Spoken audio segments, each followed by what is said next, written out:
성경 봉독 읽겠습니다. 다 같이 일어나셔서 로마서 3장 24절에서 25절까지 다 같이 합독하시겠습니다. 로마서 3장 24절에서 25절까지입니다. 읽겠습니다. 그리스도 예수님 안에 있는 구속으로 말미암아 하나님의 은혜로 값없이 의롭다 하심을 받았다.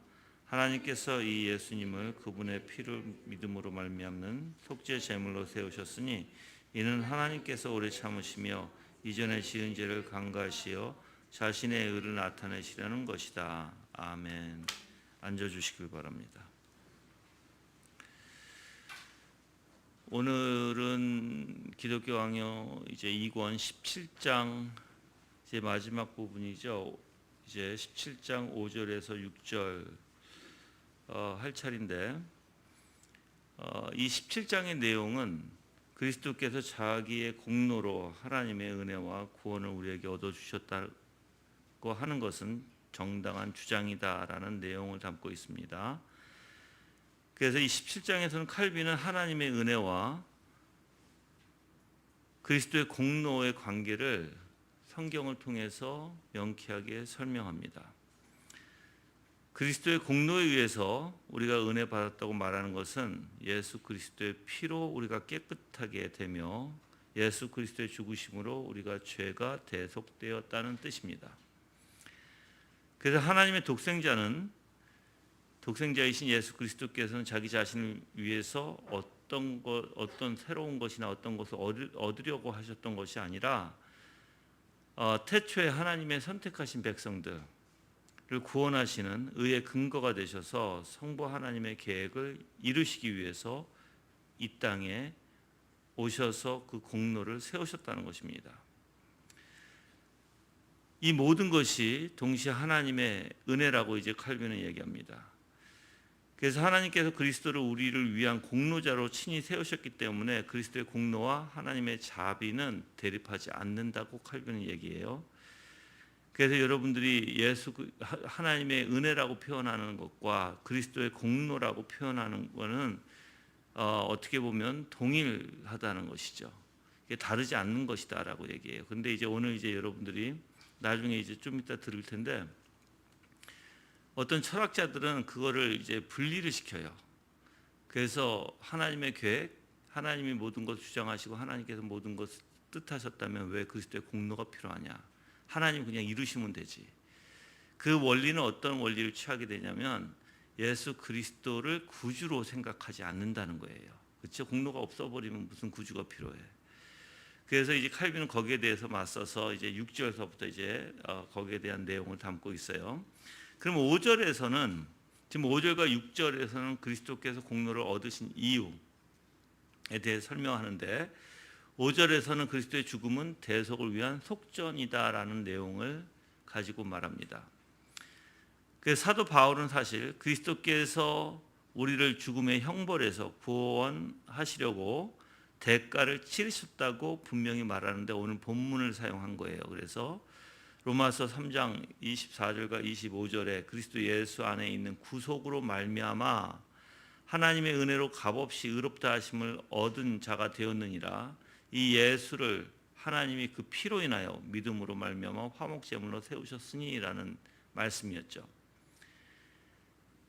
자, 여기서는 분명히 예수 그리스도의 대속을 얘기하죠. 화목제물.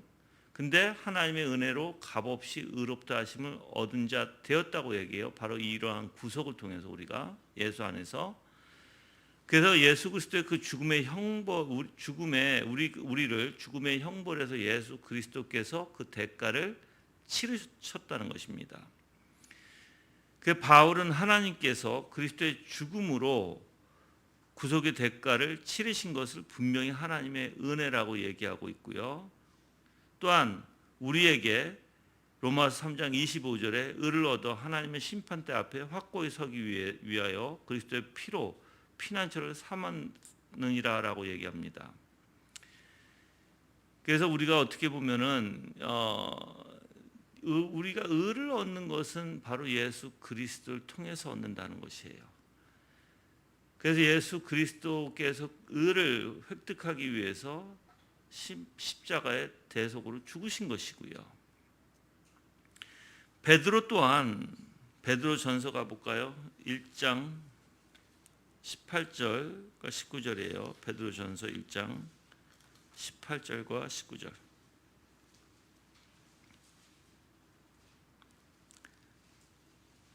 근데 핵심 구절은 19절입니다.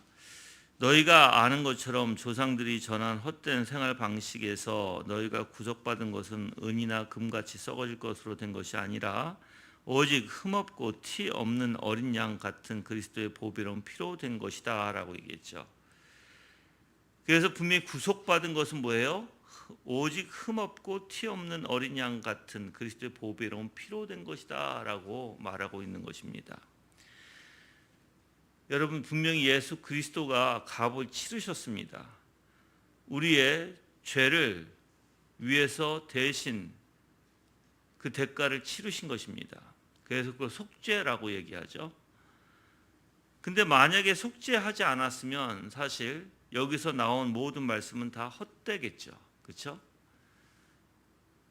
그래서 바울은 고린도전서 6장 20절에 값으로 산 것이 되었으니 그런즉 너희 몸으로 하나님께 영광을 돌리라 이렇게 얘기하거든요. 값으로 산 것이 되었으니, 즉 우리를 값으로 샀다라고 얘기해요. 값으로.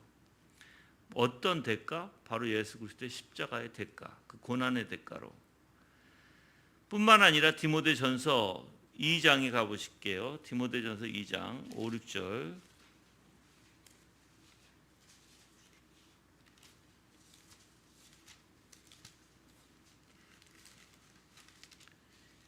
2장 5, 6절에 읽어보면 하나님은 한 분이시며 또 하나님과 사람 사이의 중보자도 한 분이시니 곧 사람이신 그리스도 예수님이시다. 그분께서는 모든 일을 위하여 자신을 대속물로 주셨으니 정해진 때에 주는 증거다 이렇게 얘기합니다. 분명히 우리가 마땅히 받아야 할 것이 뭐죠? 형벌이에요. 형벌. 그런데 이 형벌이 어떻게 되어졌다고요? 그에게 옮겨졌다고요. 그래서 이 사도 바울은요, 골로새서 1장 4절에 보시면, 골로새서 1장 4절에 보시면 1장 14절입니다. 죄송합니다. 1장 14절에 보시면 우리는 그 아들 안에서 구속 곧 죄 용서를 받았다라고 표현하죠. 이 뜻은 우리가 하나님 앞에서 의롭다함을 받은 것이라는 거예요. 그럼 죄사함 얻는 것은 바로 예수 그리스도의 피가 우리를 위해서 흘렸다는 표현인데, 흘렸다는 것이 바로 속죄함이 되었다라고 말하는 것과 같다라고 얘기해요. 속죄함. 2장 14절에 볼게요. 골로새서 2장 14절 말씀. 하나님께서는 우리를 거슬러 대적하는 빈 문서를 지워버리시고 또 그것을 십자가에 못 박아 없애버리셨다라고 얘기하죠. 그럼 분명히 예수님께서 우리의 죄악을 해방시켜주고 우리에게 자유함을 주시기 위해서 분명히 어떠한 지불이나 배상을 하셨다는 것이에요. 그래서 바울은 갈라디아서 2장 21절에 가서 읽어볼게요. 갈라디아서 2장 21절에 보면 나는 하나님의 은혜를 헛되게 하지 않는다. 의가 율법으로 말미암는다면 그리스도께서는 헛되이 죽으신 것이 된다 이렇게 얘기했죠. 그래서 우리가 이 말을 한번 생각해 보면 하나님께서 율법에서 분명히 율법은 뭐예요? 구약에서는 지키는 자가 살리라 얘기하는 거예요. 율법은. 그렇죠? 그 대신에 희한하게 우리는 이 율법을 지키지 않았지만 바로 예수 그리스도의 은혜를 통해서 율법이 지켰음을 말하는 거예요. 그러니까 우리는 우리의 행위로는 율법을 지킬 수가 없어요. 지키지도 않았고요.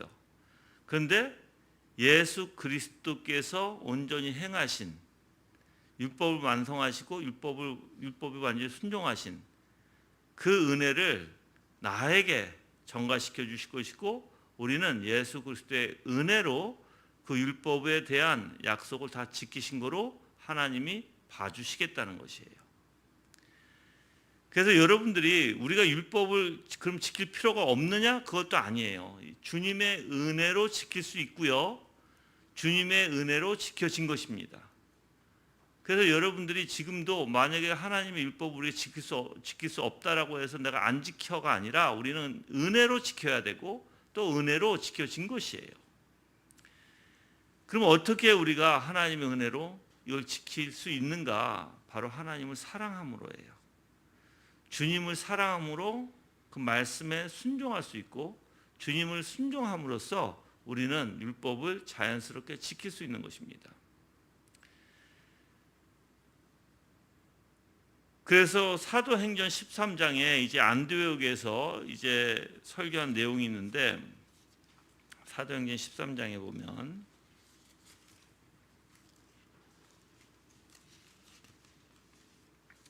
39절이에요.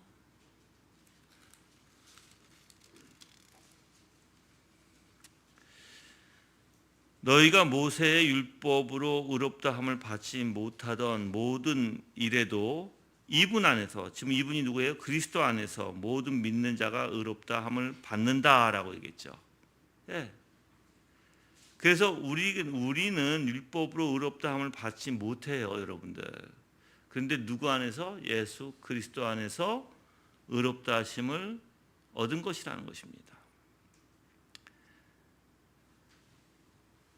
만약에 율법의 준수가 의라면 그리스도께서 이 중한 짐을 친히 지고 마치 우리가 율법을 다 지킨 것처럼 우리를 하나님께 화해시켰다라고 칼빈은 말합니다. 그러면 하나님의 은혜를 예수 그리스도의 공로에 의해서 얻게 된 것을 우리가 부인할 수 있을까요? 절대 부인할 수가 없죠. 그래서 하나님의 은혜와 예수 그리스도의 공로는 동전의 양면과 같이 떨어질 수가 없는 것입니다. 그래서 갈라디아 교인들에게도 이렇게 가르칩니다. 갈라디아서 다시 4장에 가보면 4장 4절과 5절에 보면,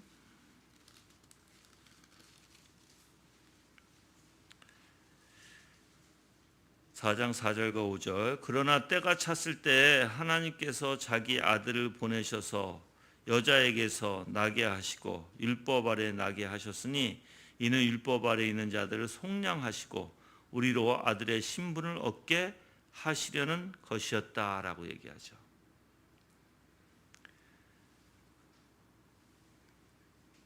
즉 우리가 율법에 매여서 율법으로 죽을 수밖에 없고, 우리가 지불해야 할 것을 대신 예수 그리스도께서 지불하시고 우리를 위해서 의를 얻어 주신 것이라는 것입니다. 그래서 어떻게 보면 바울은 이런 말을 하고 있는 거죠. 행위 없는, 우리는 행위를 못했어요. 근데 행위 없는 의의 전가라고 얘기해요. 바울은, 아니 칼빈은 바울의 이 말씀을 통해서. 그래서 이 칼빈은 로마서 4장을 들어서 우리가 행위 없는 의의 전가라고 표현합니다. 그러니까 우리는 행하지 않았다는 것이죠. 근데 예수 그리스도께서 행하신 그 의를 우리에게 전가시켜 주신다라는 원리예요. 자, 이러한 의는 예수 그리스도 안에서만 발견합니다. 예수 그리스도 안에서 발견한 의를 우리가 행하지 않은 것을 우리의 의로 인정해 주시는 것입니다. 그래서 예수 그리스도의 이 살이 우리의 양식이라고 부르는 이유 또한 그렇다고 얘기해요. 바로 우리가 예수 그리스도 안에서 생명의 본질을 찾을 수 있기 때문이라고 칼빈은 얘기해요. 그럼 예수 그리스도의 살이 왜 우리의 양식이 될까? 바로 예수 그리스도 안에 생명의 본질을 찾을 수 있기 때문이다라는 것이죠. 여러분들 예수 그리스도의 힘은요, 어떻게 보면 하나님의 아들이 우리의 의의 대가로서 십자가에 못 박혔다는 사실을 분명히 상기시킵니다. 그 바울은 에베소 5장 2절에 그리스도께서는 우리를 위하여 자신을 버리사 향기로운 제물과 생축으로 하나님께 드리신 것이라고 얘기해요. 또한 로마서 4장 25절에 그가 우리의 범죄함을 위하여 내어줌이 되고 또한 우리를 의롭다 하심을 위하여 살으셨느니라 라고 얘기해요. 자, 그러면 이 모든 저가 지금까지 말한 것에 대한 결론을 내리면 이거예요. 바로 예수 그리스도를 통해서 우리가 구원받았을 뿐만 아니라 그리스도의 은혜로 말미암아 우리는 이제 하나님 아버지께서 우리에게 호의를 베푸신다라는 거예요. 자, 예수 그리스도의 십자가 대속이 있지 아니하면 우리는 살 수가 없죠. 그 대속으로 어떻게 하세요? 우리에게 의의 전가를 주신 거예요. 누구든지 믿는 자에게. 그리고 하나님의 그 예수 그리스도의 은혜로 말미암아 이제 아버지께서는 어떻게 해요? 그 은혜로 말미암아 우리를 이제 봐주신다는 것입니다. 이것을 구약에서도 계속해서 얘기하죠. 이사야가 대저 내가 나를 위하여 내 종 다윗을 위하여 이룩하리라. 이제 이사야 37장 35절에 얘기해요. 이건 예수 그리스도 즉 메시아를 뜻하는 것이거든요. 그 요한일서 2장 12절에 너희 죄가 그의 이름으로 말미암아 사함을 받았으며라고 얘기해요. 그 분명히 성경에서는 이러한 증거들을 통해서 우리의 죄가 사함받았다는 걸 분명히 얘기하고 있어요. 또한 주님도 요한복음 6장 57절에 내가 아버지로 인하여 사는 것 같이 너희도 나로 인하여 살리라라고 말씀하십니다. 또한 바울도 빌립보서 1장, 이건 가볼까요? 빌립보서 1장 29절.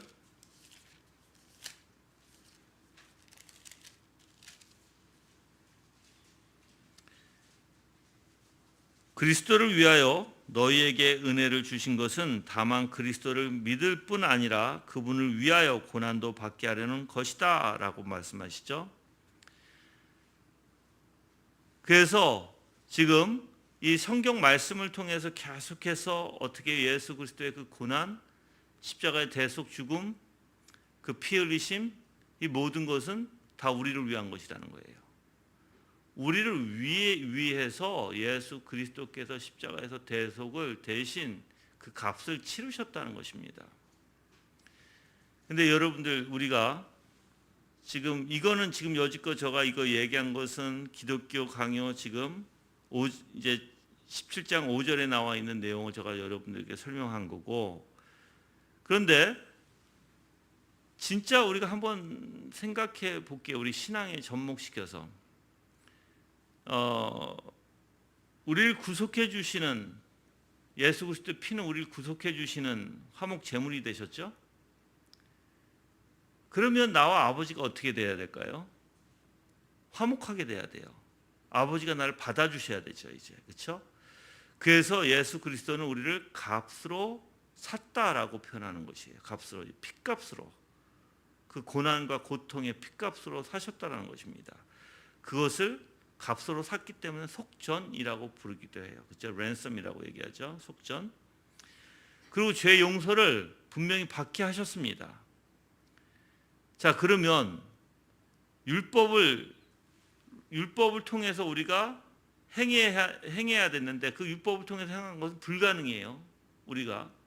근데 그 불가능한 것을 얻게 하시려고 죽으셨다는 것이에요. 그래서 아까도 얘기했지만 우리의 행위가 없이도 의가 가능하게 하셨다는 거예요. 의롭다 하심을 가능케 하셨다. 우리의 행위가 없이도. 자, 아까 그래서 우리가 읽었죠. 향기로운 제물과 생축이 되셨다고. 자, 이 모든 말씀을 여러분이 가만히 생각해 보시면 정말 내가 예수 그리스도의 십자가의 대속을 통해서 하나님 아버지와 내가 정말 화목하게 되었는가. 이제 그게 중요하죠. 정말 내가 그걸 믿는다면. 그렇죠? 그럼 이런 화목이 도대체 뭘까요? 화목이. 내가 죄가 없이 예수님께서 그냥 우리가 이론적으로만 배우는 게 아니라 실질적으로 예수 그리스도께서 이 땅에 오셨고 그 하나님이 그리고 그 인성으로서 모든 고난을 겪으셨고 십자가의 대속으로 피를 흘리셨고 그 값을 우리 대신 우리가 죽어야 할 것을 또 우리가 율법을 지켜야 할 의를 예수님께서 대신 다 이루시고 대신 그걸 우리에게 전가시켜 주신 거잖아요. 그렇다면 우리가 그 예수 그리스도의 은혜로 말미암아 내가 하나님 앞에서 하나님이 나를 봐주신다면 나는 이제 하나님과의 올바른 관계에 들어가게 되는데 그 관계에 용서함 받고 그 관계에 들어가는 삶이 도대체 무엇일까? 그렇죠? 근데 그 관계에 들어가는 삶은요 다른 게 아니라 정말 내가 하나님을 누리는 거예요, 여러분들. 하나님을 누린다는 것은요 하나님을 기뻐하는 것이고요. 하나님의 은혜 가운데 하나님을 더욱더 어떻게 보면 깨닫고 깨달으면서 그 영광 가운데 더욱더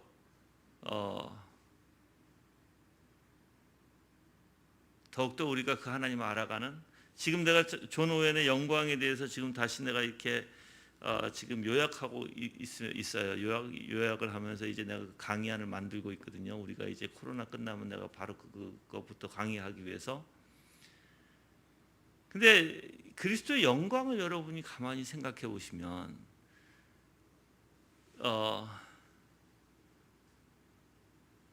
정말 그분의 아름다움에서 나타나는 거거든요. 그럼 내가 아버지와의 그 관계에 있다고 한다면 그 영광을 볼 수 있어야 된다는 거죠. 아버지와 나의 관계가 바로 그 아버지의 영광, 바로 그리스도의 영광, 그 영광을 우리가 볼 수 있다는 것이에요. 왜 그러냐면 하나님께서는 우리를 예수 그리스도의 십자가의 대속을 통해서 우리를 구원해 주시고자 하는 목적이 있을 거 아니에요. 그 목적이 뭐예요? 바로 우리를 예수 그리스도의 형상으로 변화시키고자 하는 거예요. 그래서 어떻게? 그걸 통해서 하나님의 영광 되고자 하시는 거거든요. 그래서 저는 여러분들이 내가 그러한 아름다움의 예수 그리스도를 느끼고 아버지를 깨닫게 되고 아버지의 위대하심을 내가 알게 된다면 우리 영혼은 기쁘게 돼요. 그 안에 기쁨에 빠져요. 그래서 그걸 누릴 줄 알게 된다는 거예요. 그걸 누릴 줄 알게 되니까 그냥 우리가 말로만 하는 게 아니라 진짜 내 마음에 기쁨이 생기게 되고 하나님의 위대하심이 어떤 것인지 알게 되고 지혜가 어떤 것인지 알게 되고 전능하심이 어떤 것인지 알게 돼요. 그래서 예수 그리스도의 그 자비, 그러니까 아버지의 자비죠. 사실 아버지의 사랑, 아버지의 긍휼, 바로 예수 그리스도를 통해서 그걸 느끼게 되고 보게 되고 내가 알게 되는 거예요, 여러분들. 그러니까 아버지의 모든 것은 예수 그리스도를 통해서 알게 돼요, 여러분들. 그래서 여러분들이 그냥 예수 그리스도께서 이렇게 우리를 값으로 사셨고 속전으로 주어주셨고 죄를 용서하게 하셨고 또한 율법으로는 불가능한 것을 우리가 얻게 하셨고 행위가 없이도 의가 가능케 하셨고 우리를 위해서 향기로운 제물과 생축이 되셨고 우리를 의롭다 하심을 위해서 죽으시고 바로 또한 살아나셨으며 이 모든 것이 말로만 아니라 실질적으로 있는 일이고 실질적으로 있는 일 가운데 우리 삶 속에서 정말 우리가 예수 그리스도와 연합된 자라면 정말 그분의 의가 우리에게 전가된 자라면 이제 아버지와 관계가 우리가 화목하게 돼야 한다는 것이에요. 그래서 예수 그리스도의 피는 보배로운 피라고 얘기하죠, 베드로가.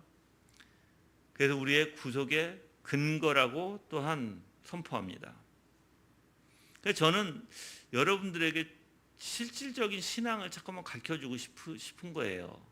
그냥 진짜 예수님의 보혈이 그냥 우리가 말하는 그냥 뭐 십자가의 보혈, 보배롭고 은혜롭고 우리의 죄를 대속해 주셨고 그러한 이론적인 원리가 아니라 정말 내가 대속을 한다면 아버지 앞에 내가 용서함을 받았다는 거 알겠죠? 근데 뭐 기본 기초부터 시작하면 이거예요. 여러분들은 죄인이라는 거예요.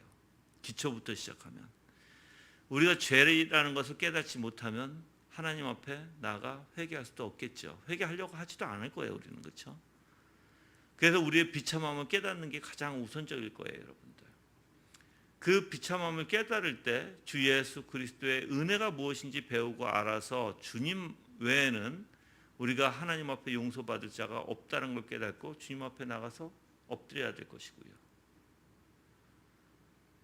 근데 죄의 용서를 그렇게 해서 엎드려서 받게 된 사람은 바로 아까도 이렇게 예수 그리스도의 보혈의 피, 또한 예수 그리스도께서 값을 주시고 사셨고 속전으로 또한 그 피를 흘리심으로써 우리의 죄를 대속해 주셨고, 이 모든 것이 향기로운 제물이 되셨고, 그렇죠? 이 모든 것이 이제 아버지와 우리의 관계에서 이제 화목제물로 진짜 실질적으로 나타내져야 된다는 거예요. 그래서 저는 여러분들이 아까도 조금 아까 얘기했지만 그런 화목제물, 아버지와 나와의 그러니까는 그 화해, 아버지가 날 받아주신 원리가 뭐냐라고 물어본다면 아까도 말했듯이 하나님 안에서 즐거워하는 거예요. 그분을 어떻게? 그분의 영광을 보고. 그러면 중생한 자들, 예수 그리스도와 연합된 자들은 아버지께서 어떻게 해요? 우리에게 조명을 주시죠. 성령을 통해서 깨닫게 하시죠. 보게 하시죠. 그래서 우리가 하나님의 영광을, 그 빛을 볼 수 있는 거예요. 그 영광은 어떤 거예요? 예수 그리스도의 아름다우심을 통해서 아버지가 어떤 분이신가를 우리에게 보여주시는 거죠. 그분의 사랑, 그분의 긍휼, 그분의 자비. 우리는 그걸 누릴 줄 알게 되는 거라는 거예요, 여러분들. 그래서 이사야, 지금 사실 칼빈은 이렇게 해요. 이사야서 37장 35절 아까도 읽어드렸죠. 대저 내가 나를 위하여 내 종 다윗을 위하여 이 성을 보호하며 구원하리라. 메시아를 통해서 이루실 것을 얘기하는 거예요. 내 종 나를 위하여, 내가 나를 위하여 내 종 다윗을 위하여 이 성을 보호하며 구원하리라. 바로 하나님께서 선택한 백성들을 하나님께서 구원하신다는 거예요. 보호하시고. 누구를 위해서? 나를 위하여. 그래서 우리가 예수 그리스도를 통해서 죄 사함을 분명히 얻었다는 것을 여러분이 실감한다면, 진짜 깨달은다면 이제 아버지와의 관계 안에서 아버지를, 그 예수 그리스도의 놀라운 영광을, 아버지의 영광을 누릴 줄 아는 자가 되어야 된다라는 것이에요. 자, 또한 이제 6절에 들어가서는 예수 그리스도의 공로에 대해서 얘기합니다. 이제 우리를 위한 그리스도의 공로, 누구를 위해서? 우리를 위한 공로라는 거예요. 그 롬바르드나 스콜라 학자들은, 아까도 제가 시작하면서 말씀을 드렸어요. 어떤 철학자들의 생각에 대해서, 즉 하나님께서 선택하시고 하나님께서 주권으로 그렇게 하시고자 계획하셨으면 왜 아들인 예수 그리스도를 통해서 하시느냐. 그래서 사실 예수 그리스도를 통하지 않고도 충분히 하실 수 있는 하나님이 아니냐라고 얘기를 해요, 사실들이. 그러면 그리스도가 필요 없다는 뜻이거든요. 그렇죠? 아까도 얘기했듯이. 그런데 그래서 그들은 사실 예수 그리스도의 공로, 하나님의 은혜, 이건 다른 것이다. 그렇게 표현해요. 예수 그리스도의 공로 필요 없다. 이렇게 얘기하죠. 그럼 예수 그리스도의 공로가 필요 없으면 우리는 어떻게 돼요? 사실 속죄가 없는 거예요. 의롭다 하면 없는 거예요. 왜 그러냐면 아버지께서 계획하신 것을 누구에게 실행하게 하셨어요? 아들이 실행한 걸 누가 이루게 하셨어요? 성령께서. 그래서 삼위일체를 얘기하는 거거든요. 아버지는 아들이 아니고서는 역사를 안 하세요. 항상 역사하실 때 삼위일체 가운데 역사하시지 절대 삼위일체에서 아버지만 역사하는 법은 없어요, 여러분들.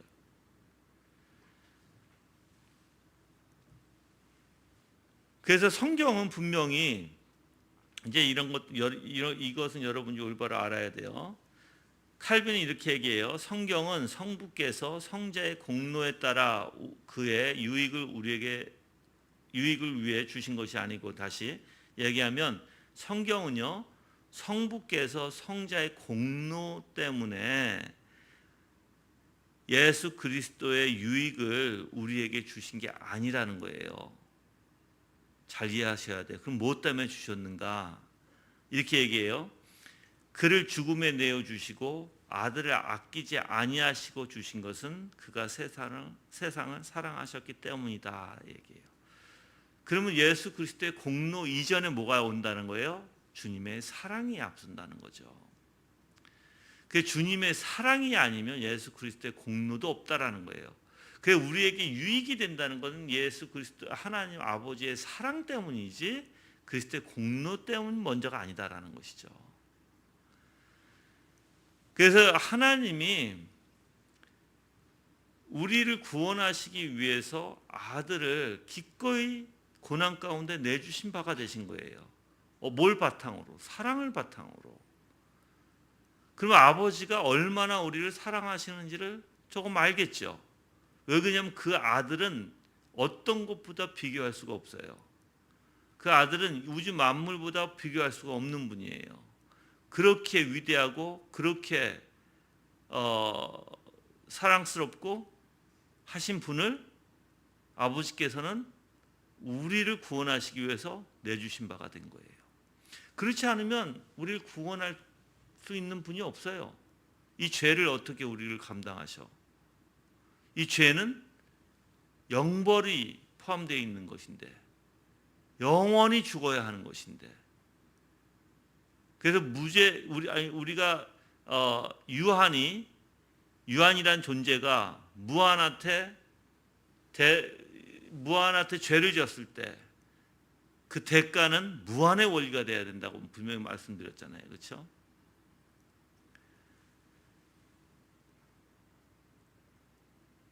그래서 칼빈은 이렇게 얘기해요. 이사야서 9장 6절에 한 아이가 우리에게 낳고 스가랴 9장 9절에 시온에 따라 크게 기뻐할지어다 보라 내 왕이 내게 임하였나니라는 선지자의 말에 주목해야 한다라고 얘기해요.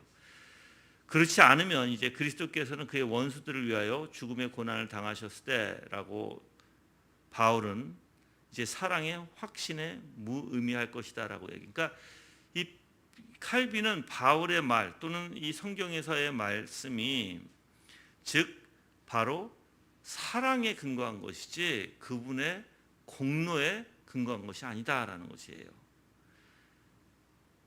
그래서 이것들을 이제 참고해서 보면 우리는 그리스도가 자신을 돌보지 않으셨다라는 것을 결론 지을 수 있다. 즉 예수님은 자기 자신을 돌보지 않았다는 거예요. 자기 자신을 그 고난 가운데 죽음 가운데 스스로 내주신 바 되셨다는 것입니다. 그래서 그리스도께서 요한복음 17장 가볼까요? 17장 19절. 요한복음 17장 19절.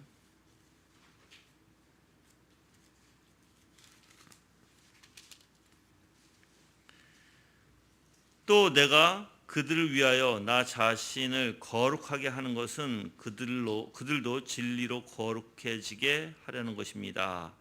여기서도 마찬가지죠. 내가 그들을 위하여 나 자신을 거룩하게 하는 것은이라고 얘기해요. 예수님이 왜 거룩하셔야 돼? 우리를 위해서. 그래서 그들도 진리로 거룩해지게 하려는 것입니다 라고 얘기해요.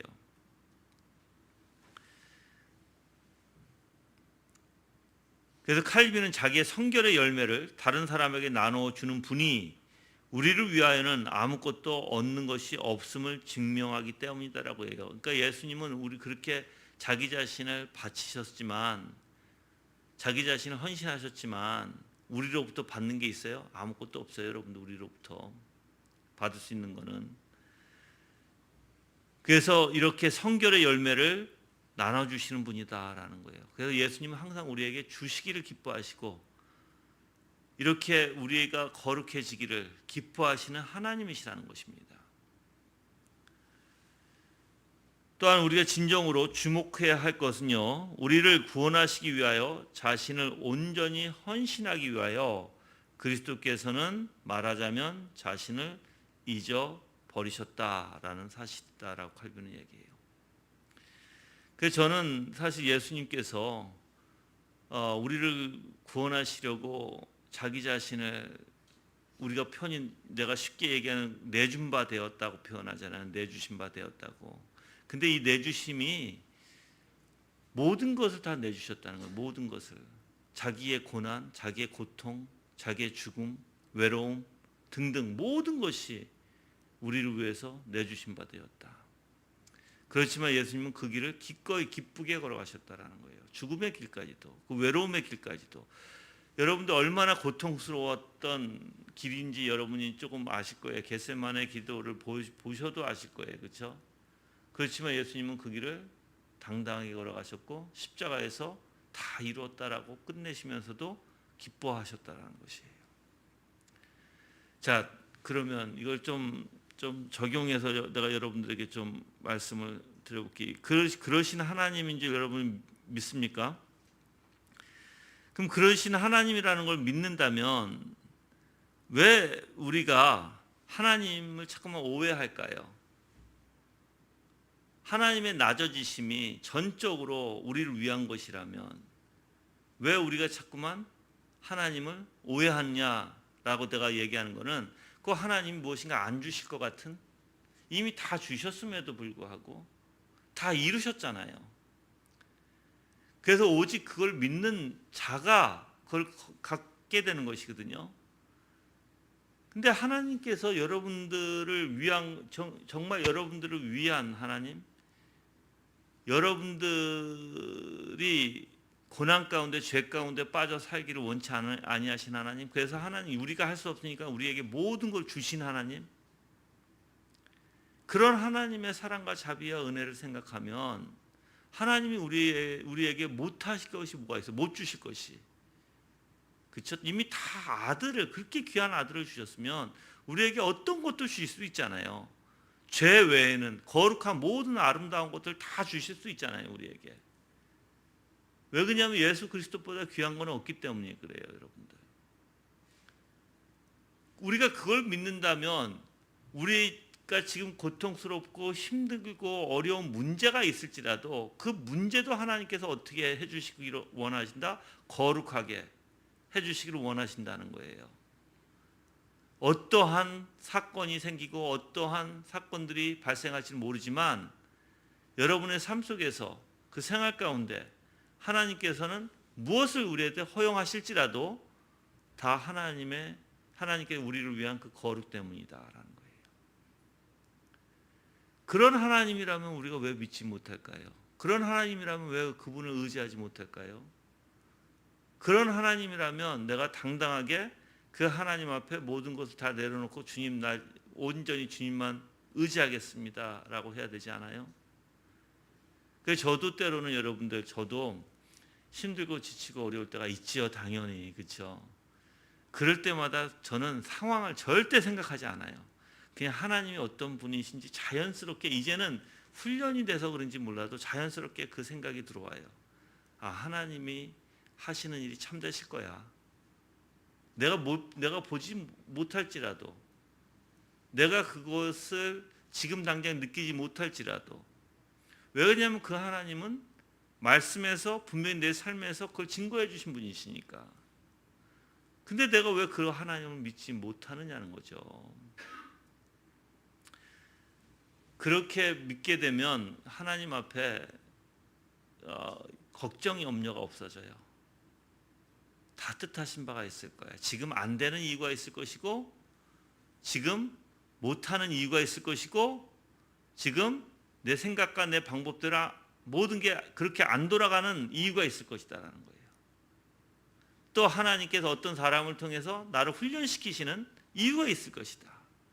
오히려 감사하게 되고 거기에 매이지 말고, 어떤 상황에 매이지 말고, 저 사람이 뭐라고 했던, 내가 어떻게 했던, 우리는 다 죄인이에요. 우리가 보통 언제 괴로워하게 되냐면 내가 수치스러울 때 괴로워하게 돼요.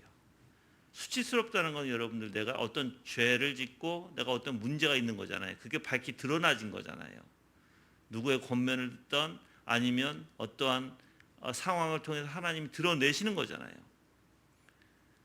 그거는 하나님께서 분명히 나를 더욱더 정결같이 만들고자 하시는 그 선하신 하나님을 생각한다면 거기에는 내 수치도 은혜가 되는 거예요.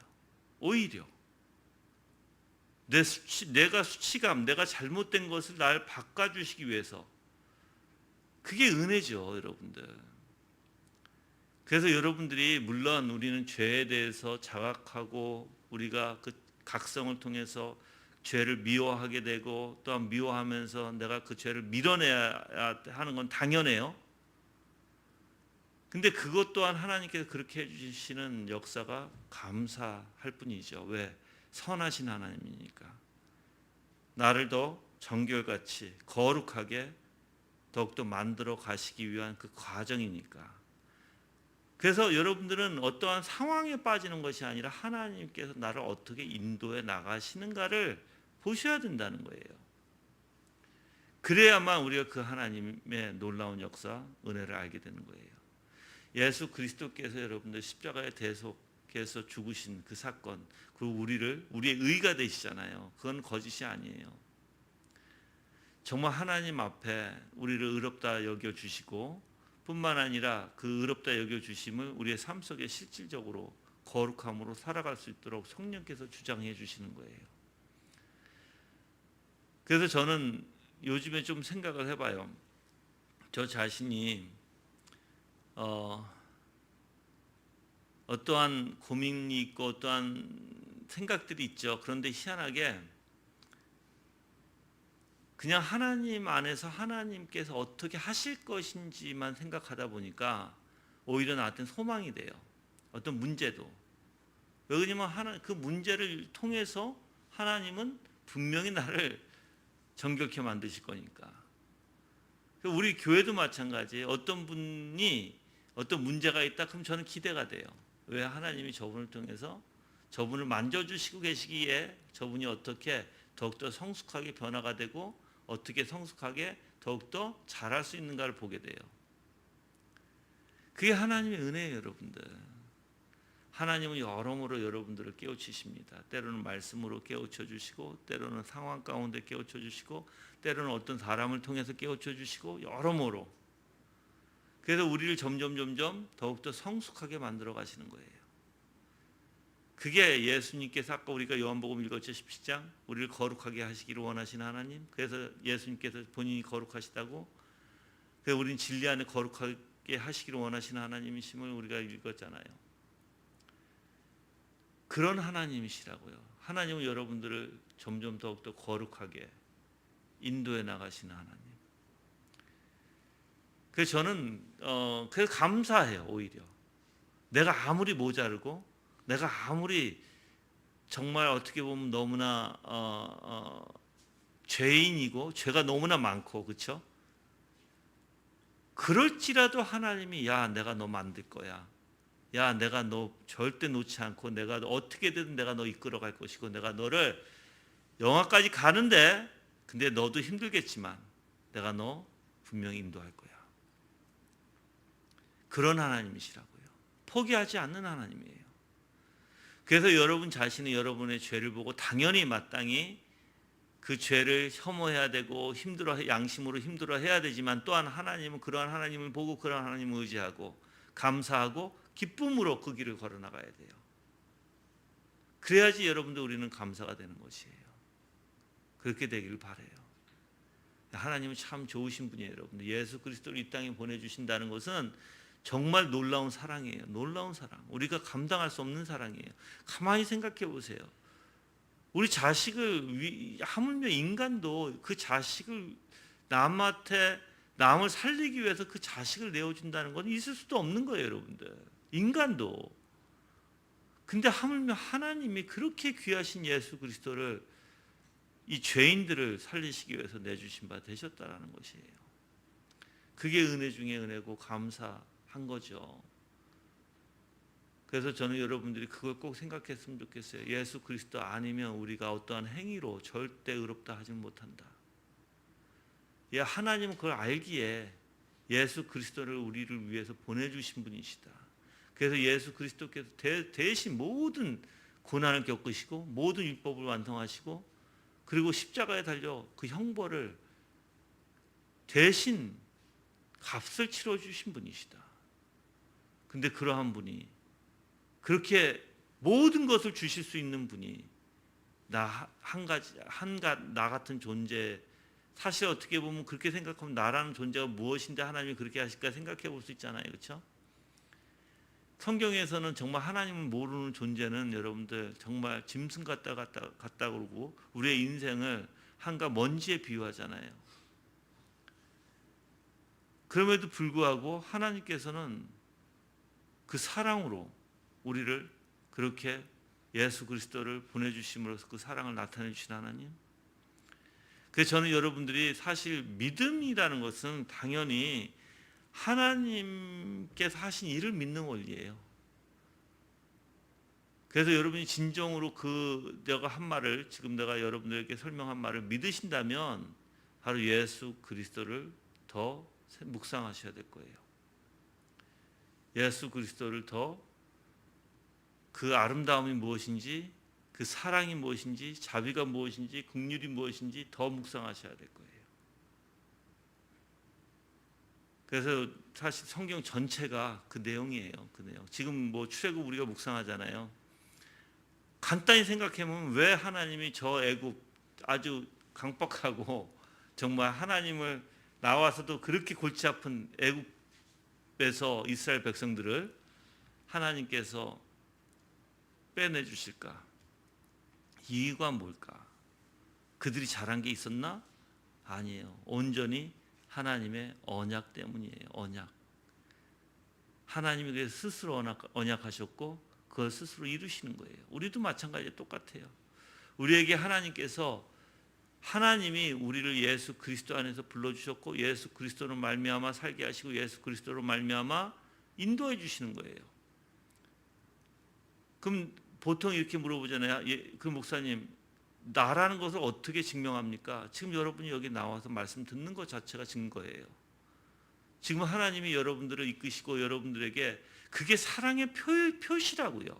하나님께서 내가 너에게 관심이 있고 내가 너를 사랑한다.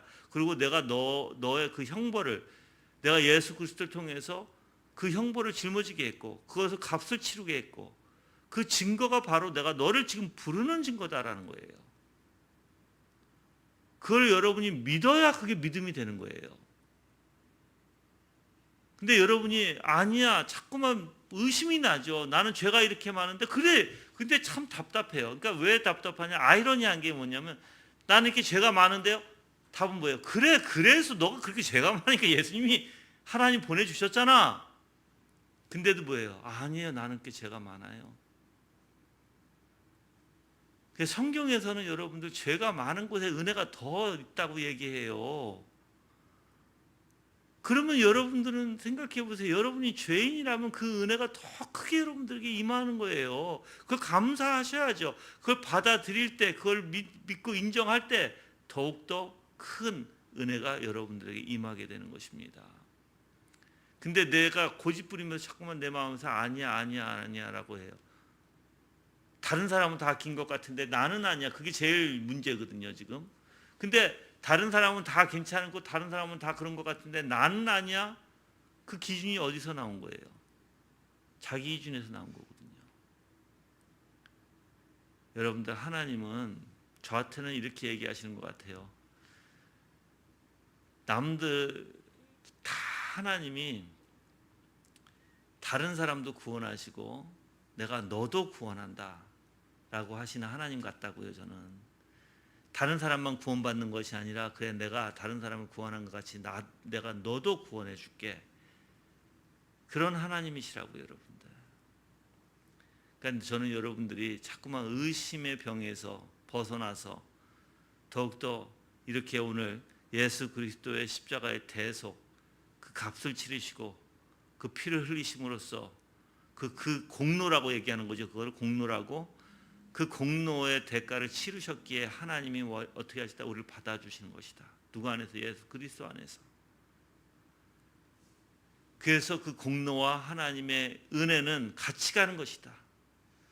이 공로는 누구를 위해서 그 공로를 이루셨다? 우리를 위해서 그 공로를 이루셨다. 그게 지금 칼빈이 얘기하고자 하는 거예요. 이 두 구절에서 얘기가 지금 다 제가 요약해드린 거예요, 여러분들. 그래서 저는 여러분들이 그걸 믿었으면 좋겠어요. 자, 그러면 마지막 이거 얘기하고 끝낼게요. 그러면 어떻게 믿을까요? 많은 분들이 그러면 들어서 지금 목사님 나는 믿어지지가 않는데 하여튼 이론으로 들었습니다. 내가 이론적으로는 그래 그렇게 듣고 알았어요. 그럼 어떻게 믿어질까요? 성경에서는 뭐라고 해요? 믿음이 어떻게 해요? 어떻게 해요? 성경에서는 바로 하나님의 말씀을 들음으로써래요. 계속 반복적으로 공부하세요.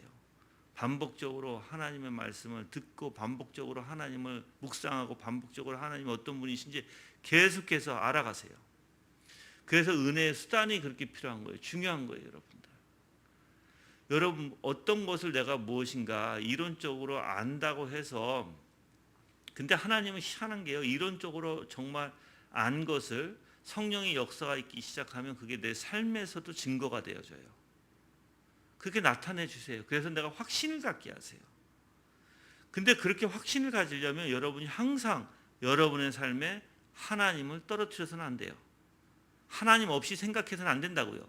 모든 것을 하나님의 배후에 계시는 역사, 배후에서 나를 지켜주시고 나를 인도해 주시고 이끌어 주시고 누굴 만나게 하시는 모든 것도 하나님의 배후에서 역사하심을 여러분이 생각해야 된다고요.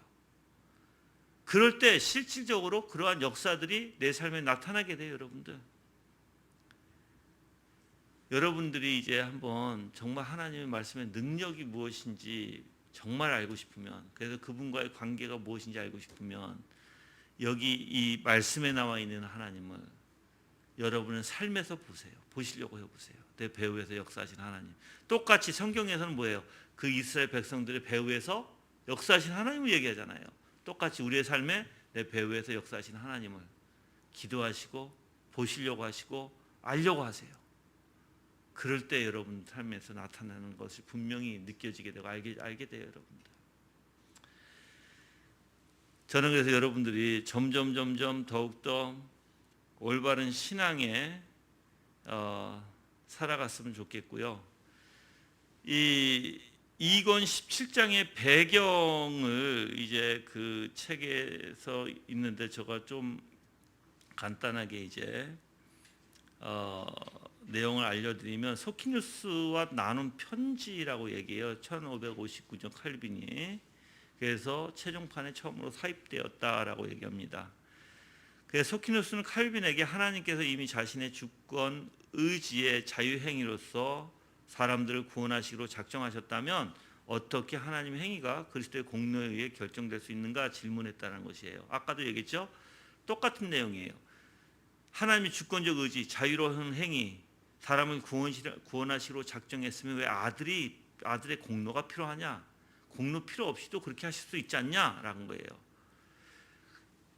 근데 하나님의 이러한 의지가 자유롭고 주권적이었다면 그러한 결정을 이루기 위해 외부의 간섭을 필요하지 않았으며라고 그들은 얘기하는 거예요. 외부의 간섭이 바로 아들이에요. 아들 예수 그리스도의 공로가 필요하지 않았잖아라고 얘기하는 거예요.